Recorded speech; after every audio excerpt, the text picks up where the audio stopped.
గూఢచర్య రాకెట్లో సంచలన విషయాలు బయటపడుతున్నాయి. గూఢచర్యం కేసులో ఇప్పటికే ముగ్గురిని అరెస్ట్ చేసిన ఢిల్లీ పోలీసులు ఇవాళ మరొకరిని అరెస్ట్ చేశారు. అరెస్ట్ అయిన వ్యక్తి ఒక ఎంపీపీఏ కావడం మరింత సంచలనం కలిగించింది.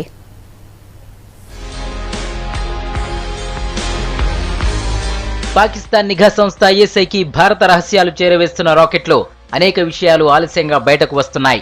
ఇవాళ ఉత్తరప్రదేశ్ కు చెందిన ఫర్హాత్ అనే గూఢచారిని అరెస్ట్ చేశారు.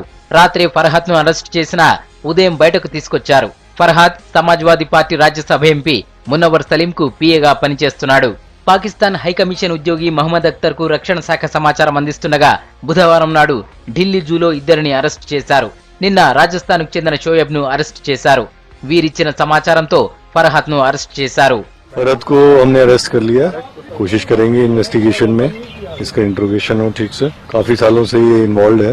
इसकी गिरफ्तारी तो कल हमने इसको बुलाया था पूछताछ के लिए. फिर पूछताछ के बाद हमें लगा कि इसका काफी अहम रोल है, तो आज हमने इसको अरेस्ट कर लिया. ఫర్హాత్ అరెస్ట్ కాగానే అతన్ని పిఏ పోస్టు నుంచి తొలగించారు మునవ్వర్ సలీం. ఫర్హాత్ గురించి తనకేమీ తెలియదని, దర్యాప్తునకు సహకరిస్తానని సలీం చెప్పారు. कि हर प्रकार का सहयोग इन्वेस्टिगेशन के दौरान मेरे माध्यम से शासन को, प्रशासन को, पुलिस को मिलेगा. और मैं उसके बारे में इससे ज्यादा कुछ नहीं जानता. न कभी मैं उसके घर गया, न कभी उसके गांव गया. మహమూద్ అఖ్తర్ ఇస్రో నుంచి కూడా సమాచారం సేకరించిన విషయం బయటపడింది.